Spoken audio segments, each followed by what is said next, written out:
like BZM and the BZM Armel matchup mid was really interesting. Armel did an insanely amazing job with the Puck vs Tiny matchup.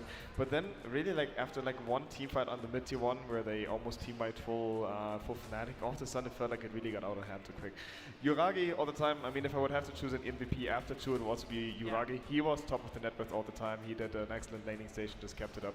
And I don't think there was a single big mistake from him. So yeah, after like one dominant team fight, they just kept rolling it over. It's really nice to see this OG squad.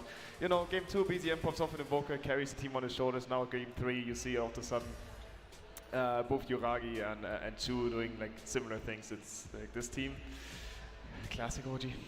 What stood out to you, Effie, when you were watching this one?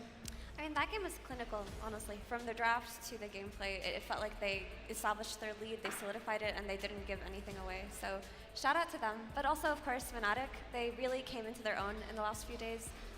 Maybe the new patch threw off some of the more favored to win teams, but it seems like they really found their own and they found a drafting style that they like. And I honestly think they also deserve an honorable mention here, and they made it really far.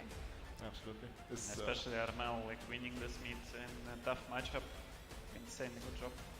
Insanely good job indeed, especially considering, and we mentioned it before, OG is used to playing with the stand-in, which kind of changes the dynamic a little bit, of course. Fnatic, they're not used to, well, okay, we are not counting Arlington Major, because... You mean TSM? Yeah.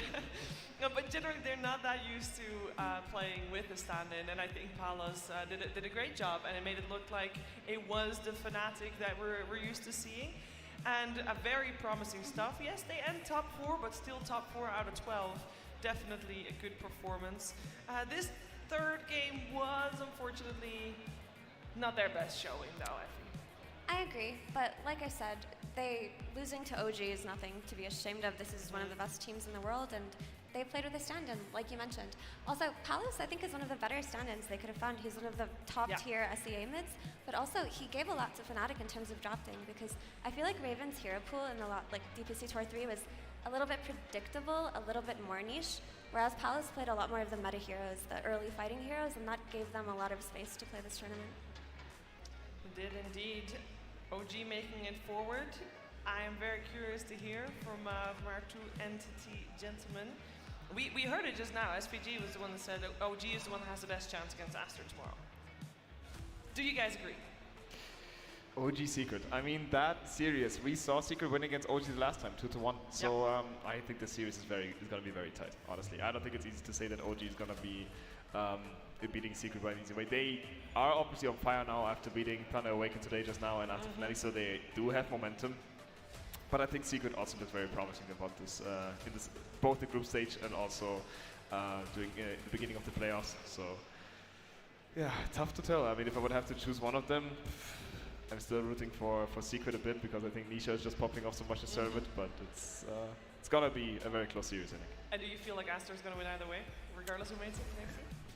I feel like I gotta put you on the spot here. I mean, after beating 2-0, like Secret 2-0, so convincingly today, I suppose, like you give them the upper hand, they also have the advantage of already being in the grand final. They don't have to play the lower bracket final, which is always a bit nice. Yeah, I think Aster like just looks the strongest right now, but it's the final day of a tournament. You can never really know what's gonna happen. True. How about you, Metro? Yeah, I completely agree. Also, like this OG Secret gonna be very interesting match to watch. It's old Crystalis against Amar. Like it's personal for them, like old creep wave stuff. They're gonna like it's. I think it actually might matter for them more than the finals this game. Like both of them, they really want to win this game. And Aster, they look like very strong. Like I don't know, this Chinese team's always. Like, we have only one Chinese team, and still like. It feels like this one of the best teams. There's always Chinese teams in the top 3. Always Chinese teams. They're really so good. Spooky. It's time for Aster to win something. I mean, come on. Do you know what they call them in the Chinese community? So I was curious about this because they call them Team T. And I asked why, and then some people told me because Team Master, like Team Aster, but apparently that's not it. They make fun of them because they always get eliminated early, and then they just say, yeah, they just go drink tea in their homes and watch the games. So it's time for them to make other teams drink tea. Do you know what I mean? Yeah, I know what you mean. And it's been a while because Astor used to always be the team to fall short on an international stage, and of course we saw them come third in Arlington, and they are proving right now that it was not a fluke. They are in their top form. This is a very formidable team. They're waiting in the grand finals. Tomorrow we're going to, of course, start things off with OG versus Secret. Starts at the same time, by the way, as today, so make sure you got that right. You join us on time. It's been a fantastic day, and it's unfortunately come to an end today. But if you want to do other things on your computer, you can browse. You can browse a shop, for example. If you go to ESL or shop.eslgaming.com, make sure to check that out, all your favorite merch. I want to add one more question to my panelists before we close the show. Effie, favorite moment of today? Putting you on the spot. I don't know. The Nyx Assassin cosplay.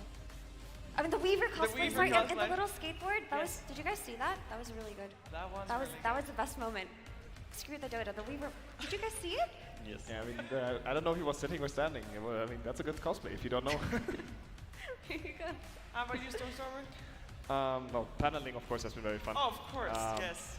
Besides that, I guess just the second game of the series we just watched, having an excellent invoker crush a game is always like a heartwarming experience. How about you, Metro? Comebacks are always fun to watch, like both first and second game. It was really fun to watch that one team is getting the lead and then somehow like some team fight happens and 5 heroes are suddenly dead. You could not expect it like 30 seconds ago. Yeah, these games are fun to watch.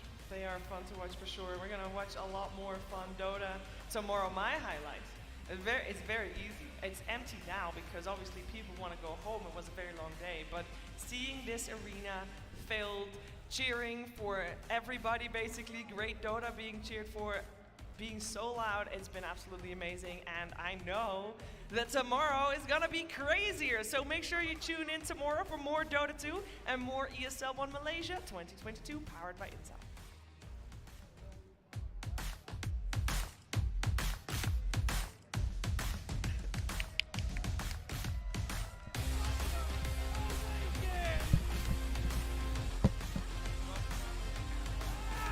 Sportsmanship!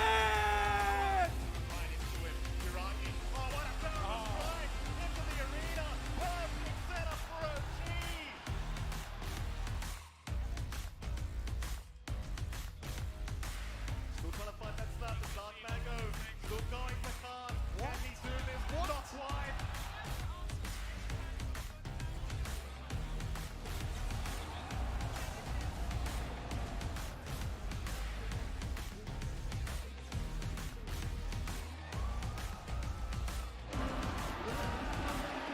His last life available, he's shifting to try and make it through. Can he make it? He's trying to fight. No, another thunder. The Terror Blade. He's not dying. Back in again. He's trying to man up. Maybe they've got it. They do.